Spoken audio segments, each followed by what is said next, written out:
Príjemný dobrý deň, práve ste v éteri RTI, Radio Tatras International.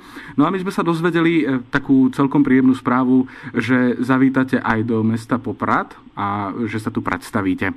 No, je to vlastně taková talk show, ale nebude to jenom o mluvení.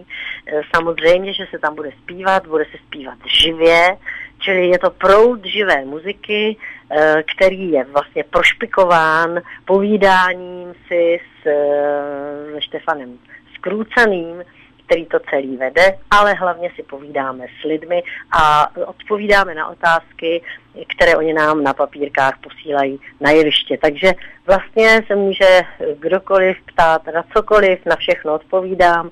Není tam žádná cenzúra. Dobre, no tak to je taká vlastne upútavka na toho 12. marca, na vašu talk show so Števom Skrúcaným a nielen talk show, ale hlavne to bude aj o speve. Poďme sa teraz teda aspoň prostredníctvom nášho éteru pozrieť na minulosť. Ešte stále ste taká šílene smutná princezna, alebo je to práve naopak, máte také obdobie šťastia a úspechu? Já prožívám právě období šťastia a úspěchu, protože zrovna před pár dny jsem dostala dokonce několik zlatých a jednu platinovou desku.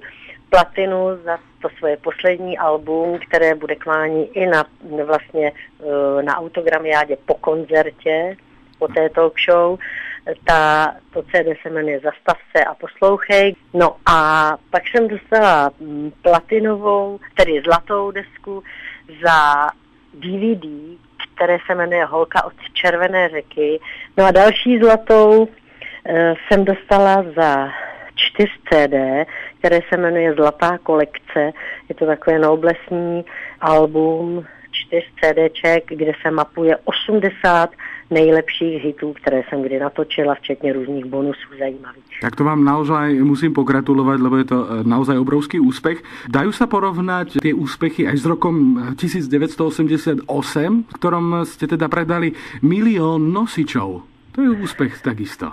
To je úspěch, teď jsme to zrovna dneska, jelikož jsem měla křížový výslech, tak se mě ptali, kolik už vlastně jestli mám přehled, vydala desek, tak je to kolem 9-8 milionů, takže mám z toho obrovskou radost. Ještě jsem se vám chtěla pochlubit jednou věcí, že jsem dostala báječnou nabídku od tady televize Prima a uvádím každý týden hudební pořad, který se jmenuje Hvězdy u piána a je to taková příjemná hra o muzice, kde odkrýváme všechny možné nejkrásnější písničky, hity, včetně českých, slovenských, zahraničních. Muzikál, tomu se ještě venujete?